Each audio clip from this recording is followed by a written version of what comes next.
Hare Krishna, Krishna Krishna, Hare Hare, Hare Ram, Ram Ram, Hare Hare.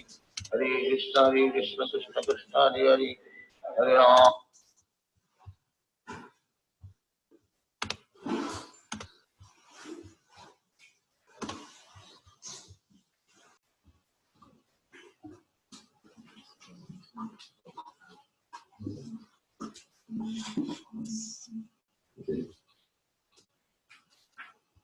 Om Namo Bhagavate Vasudevaya.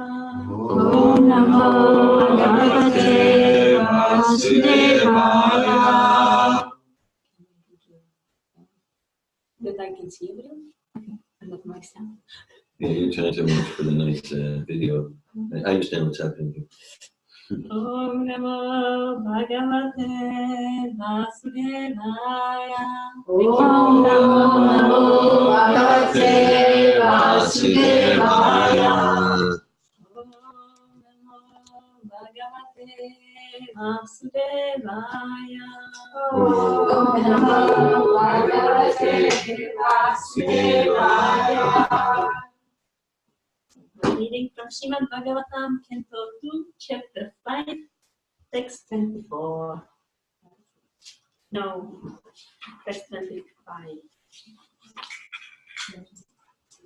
Text 25. So, Chapter 2, Canto 2, Chapter 5, Text 25. I will say it again since I did it so many times. Canto 2, Chapter 5, because of all causes, Text 25.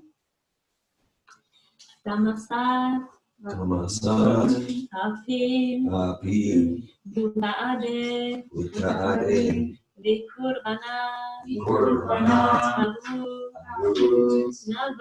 Abu, Nava, Tasya, Matra, Guna,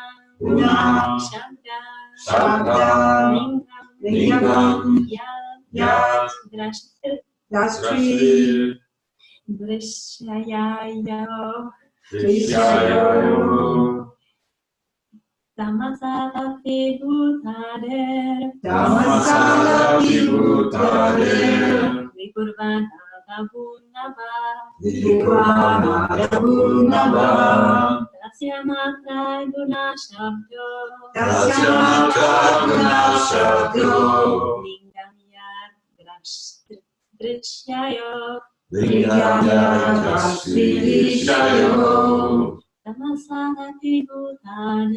Tamasada Vibhutader, Vikurvana Dabunava, Tasya Matra Guna Shabdo, Lingam Yad Drishayo, Tamasada Vibhutader, Vikurvana Dabunava, Tasya Matra Guna Shabdo, Lingam Yad Drishayo,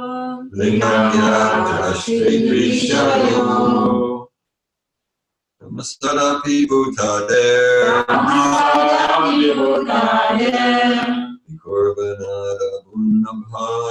Vikurvana Dabunava, Tasya Matra Guna Shabdo, Lingam Yad Drishayo, Tamasada Vibhutader, Vikurvana Dabunava, Tasya Matra Guna Shabdo, Lingam Yad Drishayo, Tamasada Vibhutader, Vikurvana Dabunava, Tasya Matra guna shabdo. Tasya matra guna shabdo.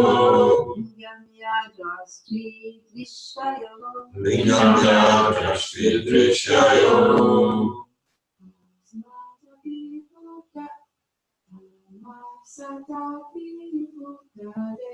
Tamasara vibhutane. Vibhutana gunnava. Tasya matra guna shabdo.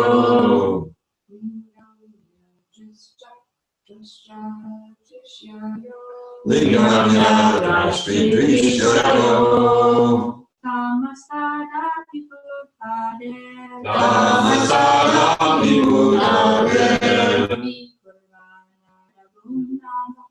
Vibhutana gunnava. Tasya matra guna shabdo. Tasya matra guna shabdo. Lingam yadrastri drishayo. Tasmasara vibhutade. Tamasara vibhutane. Vikurvanara vanavaha. Vibhutana gunnava. Tashamatra guna shabdo. Tasya matra guna shabdo. Lingam yadrashti drishyayo. Lingam yadrashti drishayo. Tamasara vibhutade. Tamasara vibhutane. Vikurvanara punavaha. Vibhutana gunnava.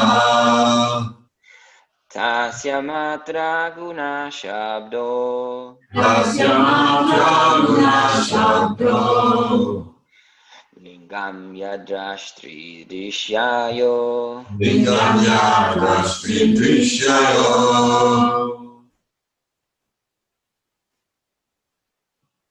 Tamasat. From the darkness of false ego. From the darkness of false ego. Adi. Api. Certainly. Certainly. Bhuta ade. Bhutade. Of the material elements. Of the material elements. Vikurvana. Vikurvana. Because of transformation. Because of transformation. Abhut. Abhut. Generated. Generated. Nava. Nava. The sky. The sky. Tasya. Tasya. Its. Matra. Matra. Subtle form. Subtle form. Guna. Quality. Quality. Shabda. Shabda. Sound. Lingam. Lingam. Characteristics. Characteristics. Yeah. Yes. As it. Drashta. Drashta. The seer. The seer. Drishyayo. Drishyayo. Of what is seen. Of what is seen. Translation. From the darkness of false ego, the first of the five elements, namely the sky, is generated. Its subtle form is the quality of sound, exactly as the seer is in relationship with the seen. Performed by His Divine Grace, H.E. Bhaktivedanta Swami Prabhupada. The five elements, namely sky, air, fire, water, and earth, are all but the different qualities of the darkness of false ego. This means that the false ego is the sum total form of Mahatattva. This means that the false ego in the sum total form of Mahatattva is generated from the marginal potency of the world. And due to this false ego of lording it over the material creation, ingredients are generated for the false enjoyment of the living being. The living being is practically the dominating factor over the material elements as the enjoyer, though the background is the supreme Lord. Actually, save and except the Lord, no one can be called the enjoyer, but the living entity falsely desires to become the enjoyer. This is the origin of false ego. When the bewildered living being desires this, the shadow elements are generated by the will of the Lord, and the living entities are able to run after them as after phantasmagoria. It is said that first the Tanmatra sound is created and then the sky. And in this verse, it is confirmed that actually it is so. But sound is the subtle form of the span. And the distinction is likely between the seer and the seen. The sound is the representation of the actual object. As the sound produced speaking of the object gives an idea of the description of the object. Therefore, sound is the subtle characteristic of the object. Similarly, sound representation of the Lord, in terms of the characteristics, is the complete form of the Lord, as was seen by Vasudeva and Maharaj Dasharatha, the fathers of Lord Krishna and Lord Rama. The sound representation of the Lord is not different from the Lord himself, because the Lord and his representation in sound are absolute knowledge. Lord Chaitanya has instructed us that in the holy name of the Lord, a sound representation of the Lord, all the potencies of the Lord are invested. Thus, one can immediately enjoy the association of the Lord by the pure vibration of the sound representation of his holy name. And the concept of the Lord is immediately manifested before the pure devotee. A pure devotee, therefore, is not aloof from the Lord even for a moment. The holy name of the Lord, as recommended in the Shastras, Hare Krishna, Krishna Krishna, Hare Hare, Hare Rama, Rama Rama, Hare Hare. May therefore be constantly chanted by the devotee aspiring to be constantly in touch with the Supreme Lord. One who is thus able to associate with the Lord is sure to be delivered from the darkness of the created world, which is a product of false ego. Tamasima Gyotirkama.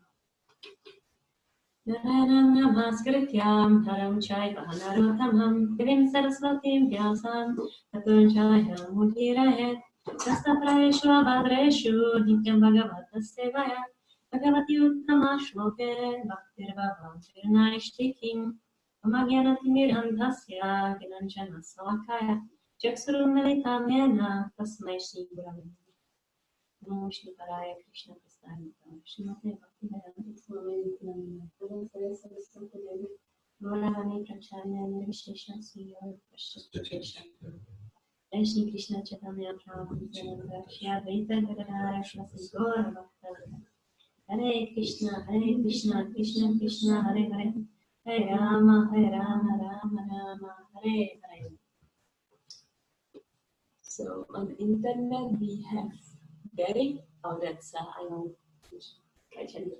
Kachinda, Greg, Pyle, Eze, Lea, and Ananta Shakti, and here in person is Tira Govinda, Narayan, Rebecca, Malini, and Dominic.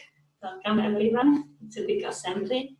If you were hearing the verse and purport and you were thinking like, I don't understand much, but it doesn't matter because after the class I will understand more.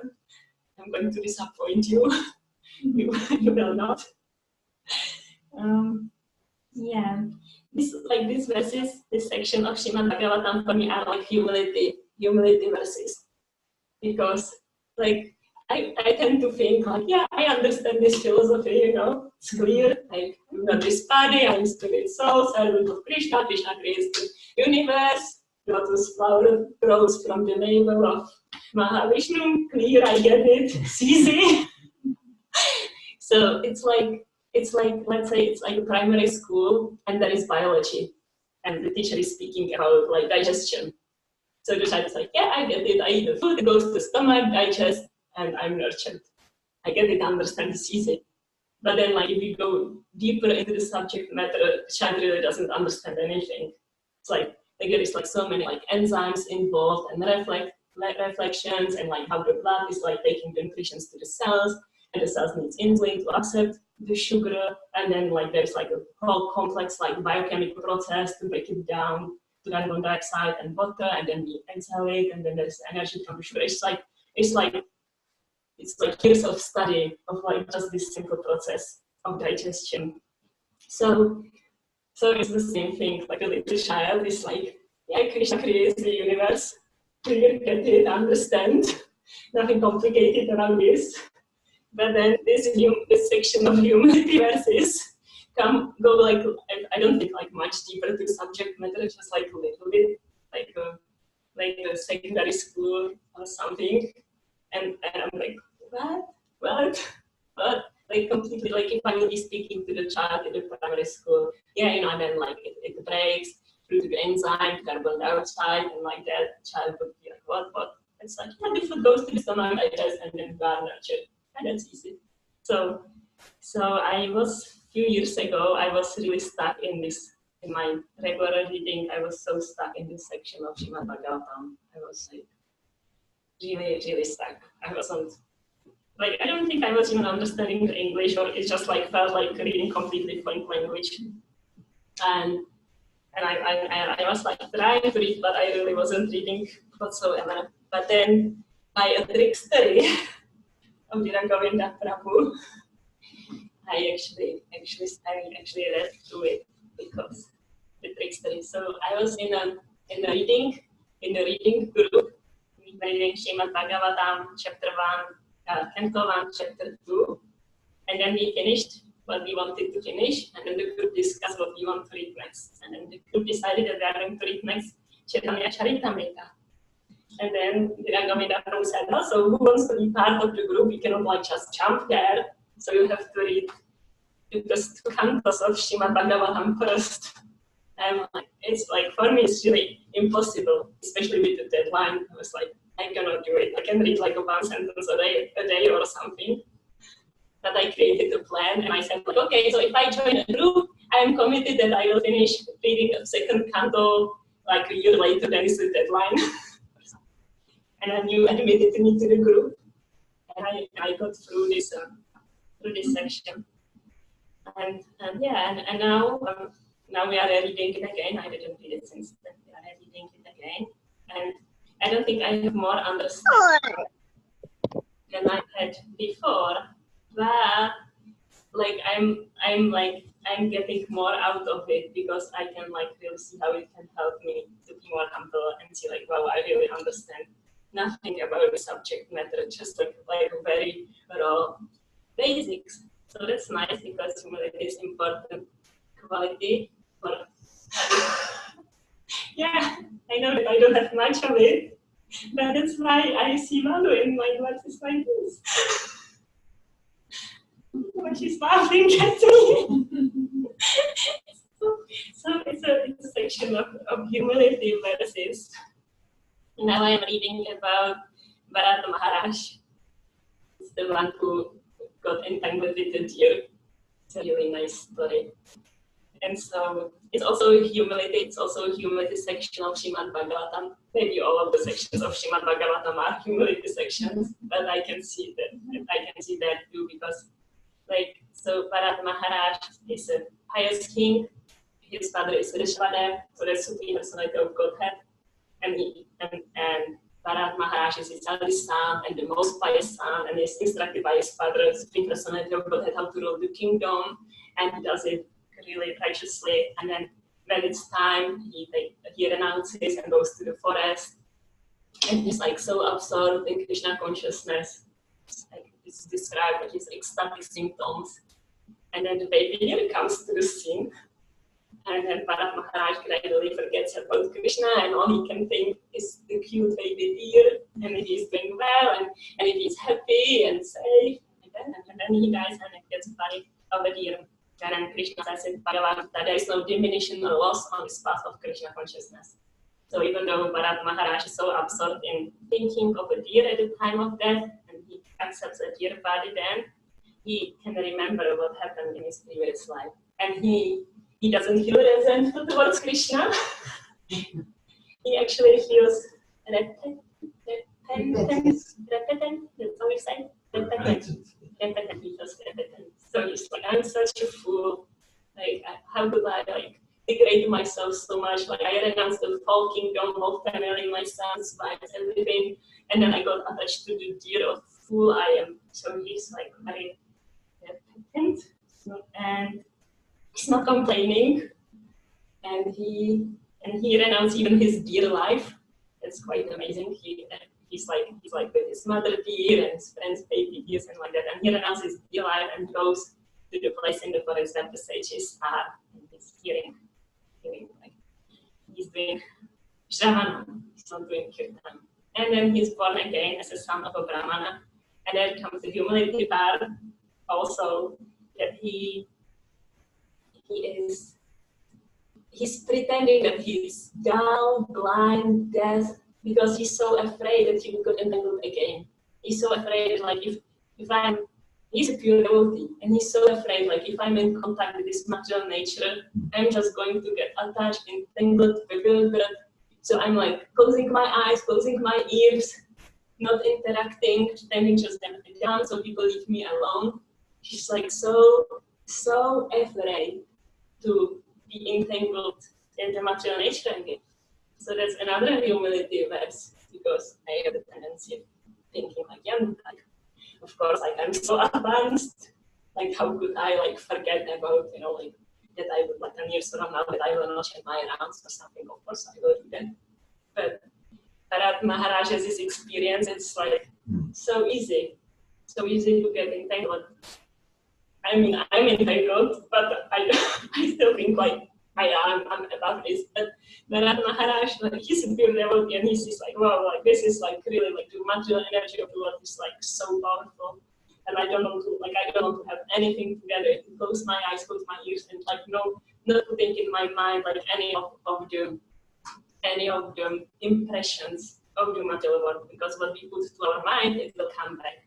And I can see it, like when I chant japa, then like sudden like impression comes from what I did last day or a week ago or a month ago or 10 years ago, and it's like kind of like randomly pops in.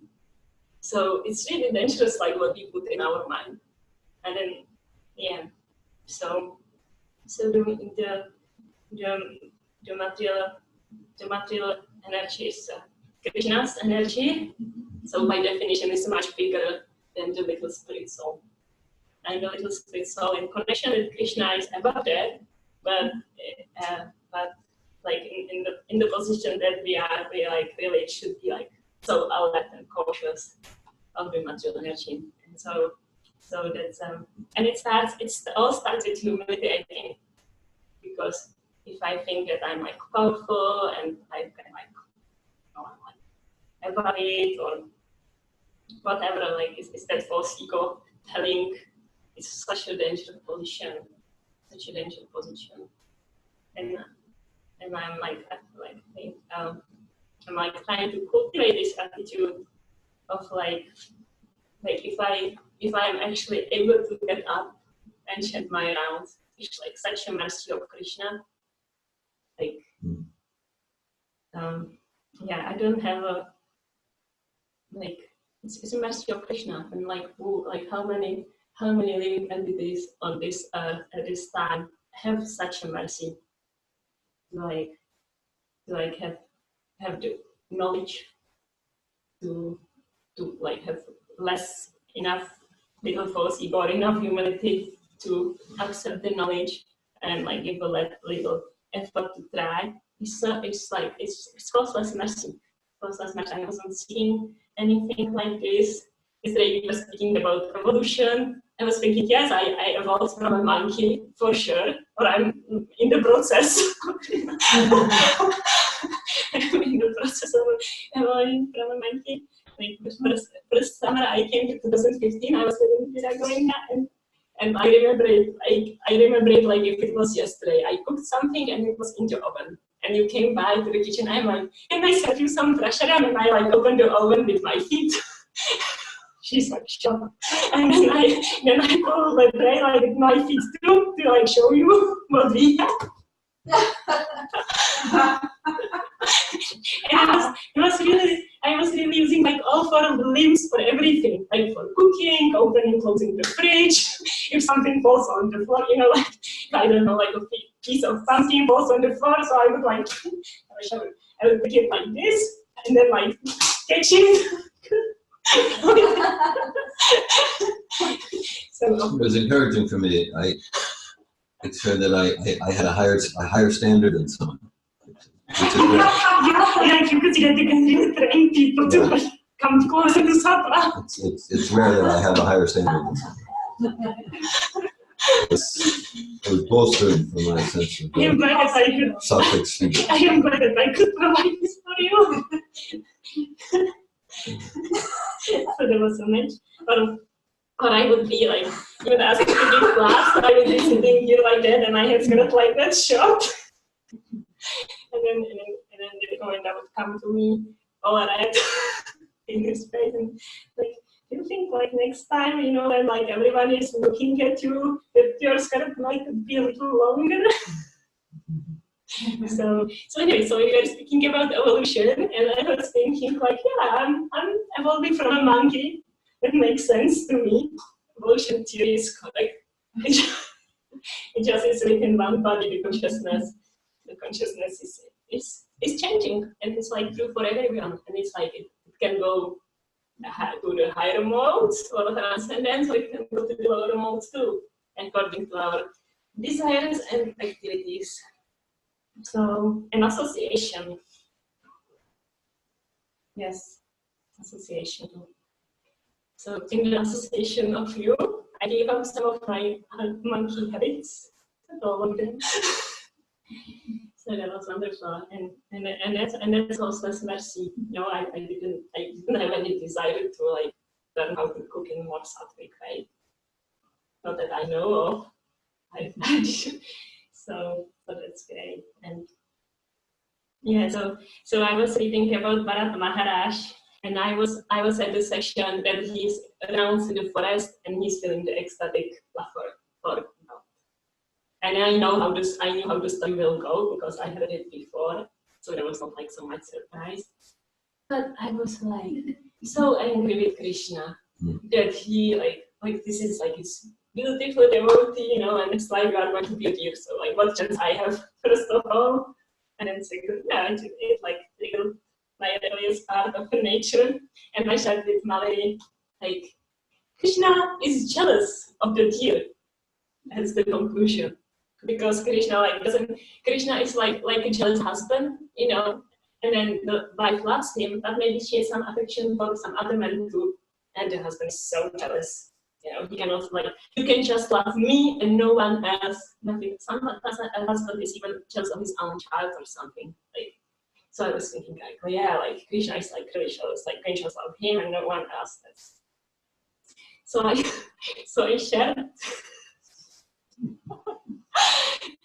my ideas, my realizations for that chapter, and Malini is like, well, like, why would Krishna be jealous of a deer? Like, they are ugly, they have fleas. So I'm like, yeah, because like Krishna was so jealous at the time that then he put fleas on the deers, so no other devotees will get entangled, because like the deer without the fleas is really cute. So it's like, so Krishna is like, I don't want someone to be more cute than me. Here you have fleas, huh? So I shared that too. I didn't encounter much understanding in my sharing. Not much. And she said something like, be careful how you speak about Krishna. She said. And I felt so grateful that you said it. I didn't necessarily show that. But deep in my heart somewhere, I felt so grateful, because like, who doesn't have such a great friend that like cares so deeply to like say like, hey, you know, and I know that I don't want to have this mentality deep down. I know that it's like really fun to say that Krishna is jealous and so he puts fleas on deers. But I felt so grateful to have like someone who cares about me so deeply to tell me like, I don't think you want to do this. So I appreciate that. And so it's like I can see like everywhere in my life this causeless mercy coming down on me to help me to be more humble and achieve the goal of like not wanting to be the enjoyer and dominate the material elements and get entangled more and more and run after phantasmagoria. So and then when we have like a drop of that desire, Krishna helps us so much, and I can see so much how like Krishna is really helping so much in like if I'm like open to see, it's like every moment he's helping so much. He's helping so much, and sometimes I'm like, Krishna, could you help me a little less, please? But yeah, like last year I was pregnant and I was accumulating money because I was afraid, like I had financial anxiety that I will not be able to work and I want to have like some like money savings for like different situations that could happen or that I can travel. And I had so much anxiety. I had so much anxiety about the money. And then one day I went to my bank account. There were no money. It got stolen. And I was going to the police station, and on the way, I really felt this voice coming from within, like, "Do you feel better now?" And I was like, "Yes, thank you," because I felt so much better. I don't remember if like maybe for an hour I was disturbed that the money had gone, or maybe not even that. It really felt like I'm not in control. I don't have to be in anxiety to accumulate money because they just like can disappear and appear anytime on their own accord. And I felt so much better, and I feel so grateful to Krishna for this, like, let go of this anxiety. You know, just think of me, because Krishna is jealous of money too. Yeah. I did it again. Yes. But anyway, it felt good, so I was grateful. And yeah, so like if I'm like honest, I can see how Krishna is like so much helping me to be more humble. Or let's say I was always like passionate and like achiever. Like I would like in my life like achieve one goal after another, and I felt very proud of myself. And I felt like very judgmental of others who were doing the same thing. And then last year, like I did nothing. But most of the time, like lying in the bed in depression, hardly like getting up and cooking and like doing like bare necessities. And I don't have judgments anymore of people who are not accomplishing like big, and it feels good. It really does. And more so, like all the things that I accomplished then, it feels like I'm like so distant from that it doesn't even feel like it was me. Like Yogeshwara the other day was sharing, like when we translated Bhagavad Gita, I was like, it just like feels like a different lifetime that's forgotten, and that feels really good. It feels like a restart, like a reset. So I start to be very careful to like what I am judgmental about others, because as soon as I have some judgments about others' weaknesses, I immediately get it, like immediately. And like, oh, okay, I guess it's like not that easy as I thought. I don't know, control my senses or not scream at my husband, whatever is there, like the judgment comes, and then the next hour or next week, the latest, I'm like in the complete same entanglement, and like that's really great. So yeah, so we get. So the false ego is strong for sure, and it's for me important to like make distinctions, I guess, more and more, and not to take it too personally, because false ego, all in all, has nothing to do with the soul, and not to listen to it too much, and it's hard at times, and really pray to Krishna for more and more humility. Like Lord Chaitanya himself is praying for humility. He says that, like, Krishna, they are so wonderful. Even Prabhupada even like to report this verse. He like finds a way how to bring chanting Hare Krishna to it. And Lord Chaitanya says himself, like, I'm so unfortunate that I have no attraction to chant these names. I cannot, like in your class you said, I would be driven nuts if I chant 24 hours a day. So that's yeah, me too for sure. And so like to like really see how I'm unfortunate. Like on one hand, it's fortunate because I still get to chant more time than most of the conditions spirits all year. That's true too.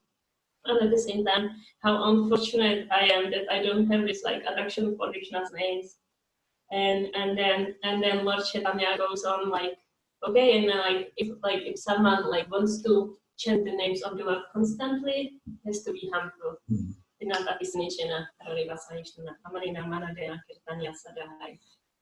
That's how Lord Chaitanya responds to his despondency. He's despondent that he's not, of course he doesn't have attraction to his holidays, but he's modeling for us. And he's like, I'm so despondent, I'm so unfortunate, I have not attraction for these holy names that are such a treasure that cannot be compared to anything. And then to have the attraction, one has to be more humble than a straw in the street, more tolerant than a pea, and devoid of all sense of false prestige. So that's a nice meditation and prayer. Shabakti Siddhanta said that we should put it around our neck as a string. Remember it constantly, and then we can start to remember Krishna.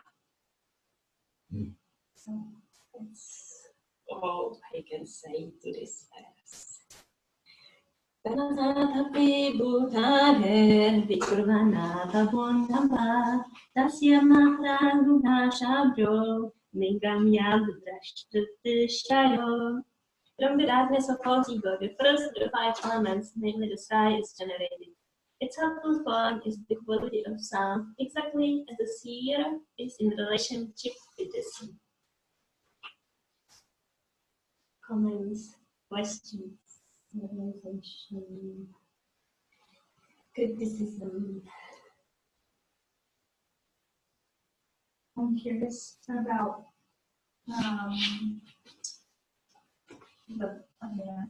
the process. So then, from false ego comes sky and then sound. Okay.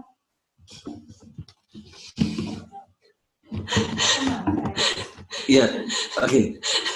Yeah. So I mean, this is and then we have a series of verses here, and actually the next Friday morning is Software Foundational Seminar, and I know I'll start the seminar in the first minute, somewhere in there. I'll talk about how the spiritual principles, things go from subtle to external. So it's like something we say a lot, and this is where we got it. Bhagavatam didn't get it from Safatog. No.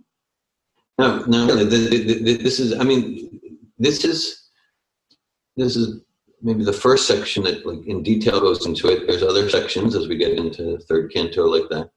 But so things. First things start with the most subtle consciousness, and supreme consciousness, and Vishnu and Krishna, and then. And I don't claim to have much understanding of the details, but the basic principle is the from the subtler elements come the grosser elements, and so it starts with subtle. So the most subtle of the material elements is false ego. Okay? It's more subtle than intelligence. Intelligence is more subtle than mind, and then the most subtle of the gross material elements, that's called ether. That's called ether. Indriyani pranyahur, indriyabhya pramana, manasastu prabhude, yotusa, paratastusa. So Krishna describes just what we're saying here. That more subtle than mind is intelligence, more subtle than intelligence. So false ego is the subtlest of the gross elements, the subtlest of the material elements. Okay, and then amongst what Prabhupada is using the word tanmatra, so that's the tanmatra is sound and form and touch and taste and fragrance, smell. So of those, sound is the most subtle. Okay, so the way of our knowing is Shabda Brahman. The word Shabda is used here. Shabda, it's in the verse. And so that's our main epistemology, that we know from sound. Okay, just we hear something in the kitchen. We know from sound, there's something happening in the kitchen. Or I talk something about the past or something I read. So through sound, that's how we get knowledge. and then described here is spiritual sound, because sound basically means that the sound, the words, the sound signifies an object. Spiritual sound, then the truth that the sound itself is identical with the truth that it signifies. And Prabhupada's making that point here. So when we say Krishna, it's not just, that's representing, it's not just representing, the sound is identical with the truth that it signifies. And that's why whether we understand it or not, that's, we're associating, that's Prabhupada's theme and purport there. We're associating with Krishna. We're associating with Radharani. We're associating with Balaram. We're associating with Prabhupada when we chant Jai Prabhupada, because the sound is identical with the truth that it signifies on the spiritual platform. And then as the verses go on, and we might not get to this till after the foundational course, but on our own we can get to it. When the verses go on, and then sound, and then the next most subtle is air, and so sound, of course, is connected with the ear. Okay, so there's 4 sets of 5. It gets complicated, but it's a fantastic spiritual science that includes material science. So air is connected with touch, right? Because like our sense of touch is sensitive because of the flowing air. And then the next most subtle is light or fire, and sight. We see because the sun is fiery, so we can see. I have 20/20 eyesight, or better than 20/20. But what if there were no sun? It's useless. Okay, and then the next more gross. Then we have water, and like Krishna says in Bhagavad Gita. See, this is all there in Bhagavad Gita. It's expanded in the Bhagavatam. So Krishna says, Rasoham apsuhanteya. I am the taste of water. So the dharma, the characteristic of water is rasa, or taste. And so water is connected with it. What's that? The subtle form, yeah. And Krishna says, Prabhasmi sasi, sorry, I am the light of the sun. Krishna says, okay, then the 5th, the one that's left, it is earth, and that's connected with smell. And Krishna says, I am the fragrance of the earth. So the essence of earth is smell. And the principle, so things go from subtle to gross, and a principle there is that everything in the more gross elements, everything more subtle is included. Everything more subtle is included. So it's just like in the rasas, like in the Madhurya ras, you have all the qualities that are there in Vatsalya ras, Sakya ras, and Dasya ras, and Shanta ras, and like that. And so it's the subtle leads to gross principle. It starts with that which is more subtle than any matter consciousness. Even more subtle than our consciousness is super soul consciousness. Even more subtle than that is the source of super soul, Sri Krishna. Okay, then we get into the gross elements, false ego, intelligence, mind, and then ether, sound. So this is very scientific. Hare Krishna. I was seeing a connection between false ego and sound. Yeah. Like, a lot of times we get like a sense of ego. I'm saying it in a positive, at least we feel pride based on how others speak of us. Yeah, speak of us, right? Yeah.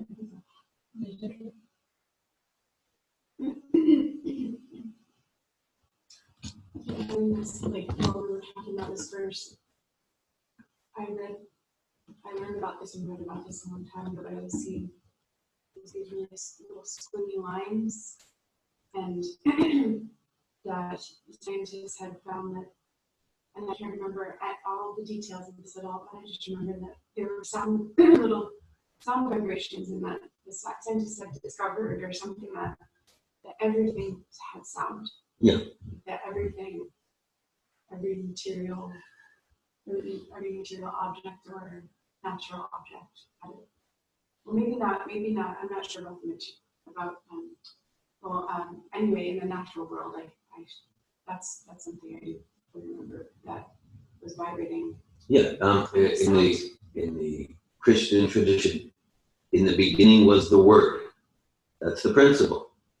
In the beginning was the Word, which means God creates through sound. This plastic chair, the origin is sound vibration. Yeah. In the beginning was the Word. Prabhupada references that from the book of John. Yeah. Everything starts with the sound vibration from the Supreme. So thinking about that from that perspective, it really helps me to connect with the sound vibration of chanting the holy names, of singing kirtan, because almost like we can change our molecular structure, from We are changing our Yes, exactly what got me to chant. After the spiritual food program, I went online and there was this research, exactly what you are saying, that they find out that the sound vibration is changing the structure of the molecules. Also, it's changing 95% of our DNA is unexpressed, and then only it's big, and then the 5% of DNA is defining this. And it say that the chanting of the mantra can change which 5% it is, which means complete change through the vibration. And then the sound vibrates the molecules, and they start vibrating on different level, like that. I mean, I feel as soon as I chant the first round, I feel physically change, my body and my mouth. I feel different. And this is even before I was chanting 16 rounds. This is I would chant a round in my mouth, my face, my hand, it would feel, my body would feel physically different. But now, it's very, even just talking about it, I'm in touch with the physical sensation in my body. That's it's different. It's very different. I remember Kali Pani talking about, and actually I didn't hear him say this. Someone shared this. I don't remember what it was, but he said something about he was really hearing the sound, the Maha Mantra or something, when he was chanting it during maybe the last months of his life. And yeah, it's that. So yeah, and I've heard it said here, it's the sound of the spiritual world. So it's that's it's just making sense. That's can transport us there. It can actually transport us there. Liberation through sound vibration. That's the process. It just makes that totally makes sense. That. Yeah. Yes. And that's so that in a sense, the verse is about material sound, and Prabhupada talks, and then it goes to liberation through sound vibration. We chant Hare Krishna, and then through sound, we transcend all gross and subtle matter, and you experience it, and even physically you experience it.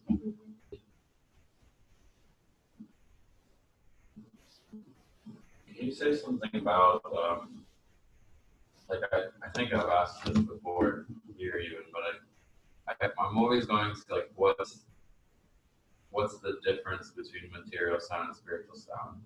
I get that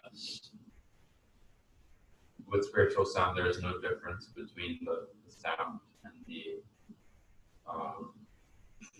origin or form of God or something. And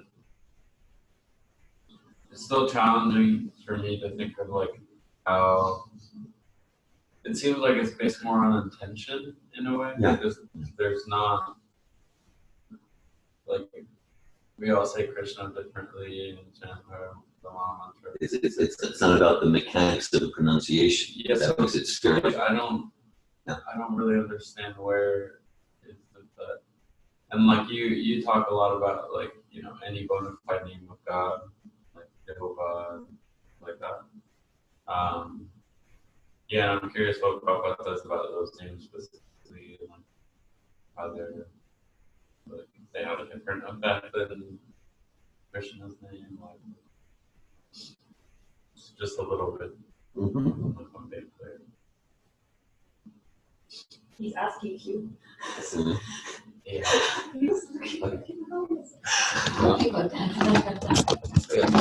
Hare Krishna. Yeah, so yes, spiritual sound, the sound vibration that's imbued with devotion for God, and it's spiritual, and that's why Prabhupada, he was in a relatively small center, and so he was there, and the money he would get up like at 1 a.m. and dictate his transcendental purports, and then during the day, like in the room next to where Prabhupada was, they'd be typing the dictation from that morning. And they were worried that the typing was disturbing Prabhupada. So they said, oh, is the typing disturbing for you? Maybe we can change. And Prabhupada said, I hear the typing, it's kirtan. So the sounds of the keys typing, Prabhupada heard it as kirtan. So if we're doing business and we're doing business for Krishna, and that's really our intention, and it's aligned with parampara, then that business is that's transcendental sound vibration. If we're conducting a seminar, if we're interacting with our children, if we're so then that sound vibration, that is spiritual world, and that's liberation through sound vibration. And actually, like recently, I heard the Prabhupada's talk with the Beatles and Yoko Ono, and they got to these sorts of conversations. There's the recording, there's a transcript, and Prabhupada was talking, and because they were saying, well, yeah, but you get the mantra, because Prabhupada was talking about the point of if you hear the mantra from a non-devotee, it has poisonous effects. Well, how could it be poison? Because it's, and Prabhupada made the point that if you get the mantra from a not bona fide source, he said, it's not the mantra. So it's a subtle thing because the consciousness isn't there. See, it's one thing if we get the mantra from a bona fide source, through a bona fide chain of disciplic succession, through Srila Prabhupada, for example, and then we chant it inattentively. We chant it with offense, and we chant it with mixed motivations, like that. Okay, then we might be chanting in the lower modes. Still, the mantra is pure. But Prabhupada said, if you're getting the mantra for not bona fide sources, it's not really the mantra. That's a subtle point. Prabhupada specifically talks about other names of God, and they are fully purifying. Nam namakri bahudani jasarvatakti stitrabhitanyamrite samarini nakala. Prabhupada talked about the name of Allah, Christ, Jesus, and so there are many they're all purifying. And so it's one with chanting Hare Krishna and different. And I mean, we can hear what Prabhupada says in philosophy, and also I have some personal experience. Let's say like over recent years, we've done some chanting of Shema Yisrael Adonai Eloheinu Adonai Echad. I chanted Sufi names of God, and I definitely feel the effects. At the same time, it's a different effect. It's not the same as the Hare Krishna mantra. It's my personal experience, and it matches the philosophy. So the names that we're getting from our parampara, they're particularly personal, intimate names of God. So it's going to move the soul to more of a personal relationship. Whereas like Allah, we're chanting the Great One, so that's wonderful. It's transcendental. At the same time, it's not as personal. So it's one and different. A follow-up question to that is like, it seems like intention then is more subtle than the mechanics of the pronunciation. Yeah. It's like where is that intention? Doesn't that intention lie for me? That intention lies like in my false ego. Seems like and I would assume that for most of our intentions are arising from like our false ego. So how can I guess there must be some sincere intention. Some sincere story. Like that's the nature of my being, to love God. And I can believe maybe in that false egoic intention to chant just to be happy or just to be okay. To be relieved from misery. Yeah, or look nice or whatever. It's like, yeah, how, like if I actually want to share the Maha Mantra, it's like how do I know that I'm even sharing it if I can assume, I think pretty accurately that I'm chanting from like We've got mixed motivations. Yeah, if not like pretty much pure false conceptions and like pure false ego. Yeah, and then as I said, the cure for offensive chanting is more chanting. And so like there's a letter from Prabhupada to Andrea Temple in 68, 69. She was in, I think it's a she, and she, in the Caribbean, and he wrote you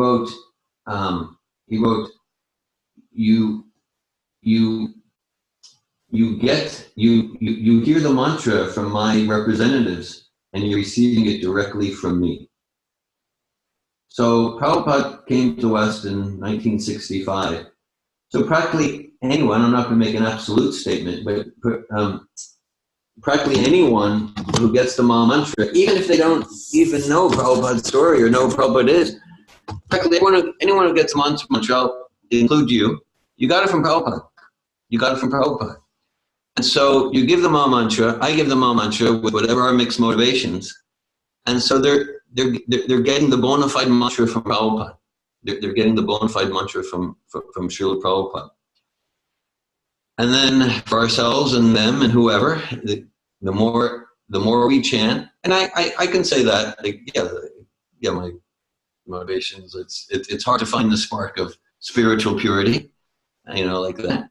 But I can say for sure, the more I chant, the more I follow Prabhupada, the more my motivations are coming to some higher level. So I have enough experience to say, yeah, this process definitely works. One way to think of one thing that's coming to mind is who am I to question who Krishna sends to me when I'm in the middle of the devotional service activity, or I've been asked to do a devotional service activity. Like, who am I to do it? But Krishna is arranging that I'm in this position. So who am I to question the situation he put me in, which is maybe introducing someone to Krishna consciousness or leading the song, and I'm not feeling devotional. I have to do whatever way I did yesterday. I'm showing up and I'm pretending to be pure, or trying to remember or muster up that pure feeling for Krishna. But anyway, I'm in this situation. I'm a spirit soul, I'm a spark of God. It's in there. I'm just letting you know my process, because sometimes I'll be leading a song and I'm like, I'm in this situation. All the people have been chanting way more this past week, or maybe they're reading more, and they're like, why am I here? But okay, I'm a spark of God, and He's arranging this, and I probably deserve to be here among sincere devotees somehow deserve it, or maybe need it anyway. I'm just letting you know the process. I have a little faith that Krishna arranged this. Yeah, I think that's an element maybe that will be helpful in the discussion, because the false ego is the most subtle. That's what we say. So for us to think that our intention is going to lead us to disentangle from that super subtle element. And when we are growth in this body with our psychophysical nature, all our karma, desire from past life, things that we don't want now, but that's here anyway, and all that. So I think Dominique's Dominic comments point out to the creeper aspect of liberation. So we show up with sincerity, and our sincerity may be full of faults, maybe so contaminated with our desire, our psychophysical nature, and filtered out by our mind, intelligence, and false ego, and we can, receive the mercy, and that element Like if we don't have the elements in the equation, then we may feel helpless and we may not understand philosophy, but that element is really important. Like, and it's like expecting the mercy and not being attached to receive. An analogy that Prabhupada uses that I think might apply here. Prabhupada uses the analogy of the postman, and so I mean we don't want to apply this analogy where it wouldn't apply, but I think here, okay, so maybe the postman is mean to his kids, and maybe he has a drinking problem. Maybe maybe he got all sorts of stuff going on. Okay, like that. But if he delivers the letter without opening it, without erasing anything, putting it back in the envelope, without adding anything. He just delivers the letter. He doesn't tamper with it, and he might have problems in his life. He might have problems with this. So just like, okay, so I guys say like, okay, yeah,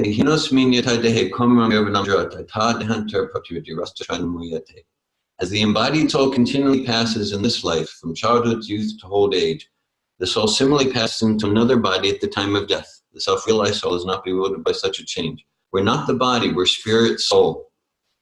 Okay, so what I did now, just in saying that, okay, well, dear Govindadas, what are your motivations in saying that? I don't even want to go there. Okay, I might have all sorts of impurities in my heart. But what I said was perfect. I delivered the letter. And I delivered it. Bhagavad Gita, it's Srila Prabhupada. What I said is perfect. Sure, if my motivations were more love of Krishna and just serving Prabhupada's mission and less false ego, then my words would have more potent to transform your heart. That's true. At the same time, what I said is perfect. I didn't tamper with the letter. And so that's my service. That's to show up with whatever's going on for me and do my service. And as I do that, then my motivations will come to higher level of purity. Hare Krishna. Hare Krishna, David. George. I have a clarifying question. Yeah. In regards to subtle and gross, those two words. Subtle and gross. Yeah. So my question is, are we using subtle, or is Prabhupada meant subtle to mean to be in regards to our ability to discern? So subtle being something that's like almost like indiscernible or very difficult to discern, and then gross being obvious?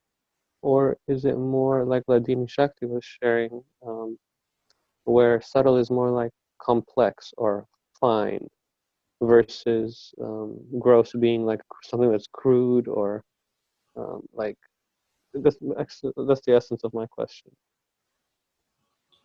Thank you, George. I think both definitions apply here. Subtle means more difficult to discern, because like we can all see it, just like, yeah, you got a face, you got a nose, you got hands, you got legs, and maybe there's water like that. But even in modern psychology and neurology, right, the behavioristic approaches, there's no such thing as mind. But so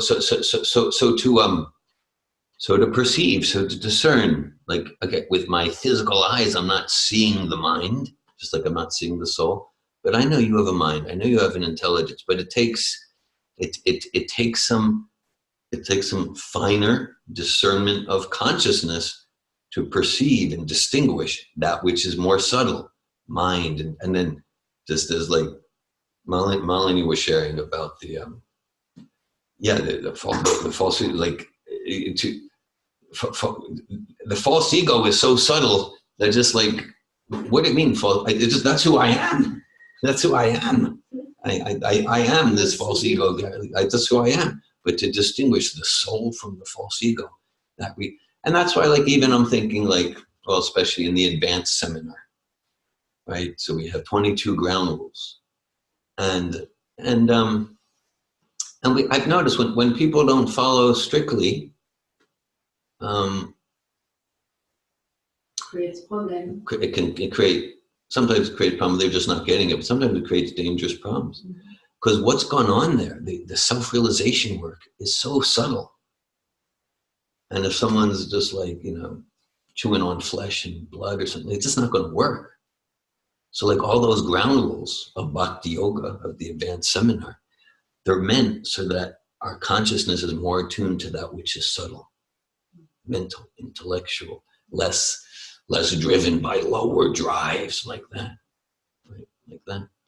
So the whole ground rules, the whole process of Bhakti Yoga, the do's and the don'ts of it, chant, rise early, it's also that we're more and more attuned to that which is subtle. So yeah, so I like how you phrased that. So subtle, it's more difficult to discern, and it requires a more refined and finer consciousness. Thank you, David. That's helpful. Thank you, George. Any other comments or questions? Srimad Bhagavatam, Jai Prabhupada. Hare Krishna, Jai. Hari Bol, Hare